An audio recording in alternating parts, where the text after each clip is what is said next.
This would cover the population targeted by this bill, but instead of forcing them to drop their current coverage, it would provide assistance to keep them in the current insurance plan that they now have. It would help families with employer-based insurance to add their children to existing policies. If a family doesn't have insurance, this credit will provide the resources necessary to go out and purchase health care. I think it is something we can all agree to. These concepts are supported by both left and right, from the Heritage Foundation to Families USA. So I urge my colleagues to reject the proposal before us today and instead to come together to work to ensure access to health care for all low-income children. Mr. President, thank you, and I yield the floor. Mr. President. Senator from Arkansas. Thank you, Mr. President, and I want to continue speaking and running business, and I guess I rise now, Mr. President, somewhat in dismay, I suppose, but just certainly disappointed in hearing the debate from the other side. When we first started SCHIP 10 years ago, what a great bipartisan effort it was, and under this administration, so many waivers have been granted for childless adults and for other different categories of individuals to be covered. What we've actually tried to do in a bipartisan way in putting together the reauthorization of this bill was to rein in those waivers.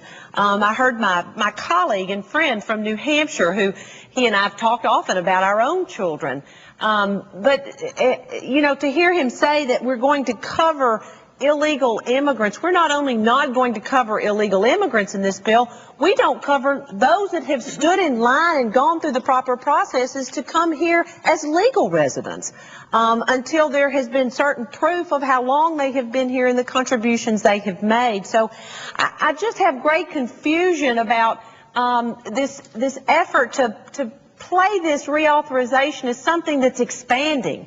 We're actually bringing it in and reining it in.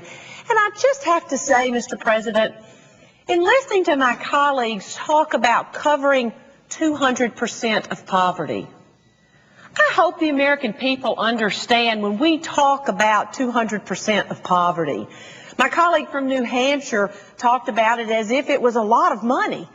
But when you talk about 200% of poverty, you're talking about a family of four that is trying to live on $41,300. Mr. President, 80% of the people in the state of Arkansas that I represent have an adjusted gross income of less than $50,000. Now, as a parent myself, and being blessed with two incomes coming into our household, raising and caring for a family of four on $41,300 a year, talking about what you're paying for rent, what you're paying for food, utilities, and then to say that we as a nation don't want to support you in caring for your children and seeing that they get good health care, that their health care needs are met. No, go to the private marketplace where the most expensive piece of health insurance you can purchase is in the private single-payer marketplace of health insurance. I've just been disappointed by those comments that we've heard this morning, Mr. President, and hope that as we look forward, you know, in this bill, we prohibit any new waivers. Waivers that were a part of the first piece of legislation 10 years ago, and this administration has granted many of those waivers. My home state of Arkansas has been a beneficiary of many of those waivers. But the fact is, we rein them in. We prohibit the waivers on childless adults, and as those childless adults are phased out of this program, the states can choose to put them in a block grant program and cover them at a much less percentage than what they're covered now. But they're not going to be in a children's program or a program designed for children.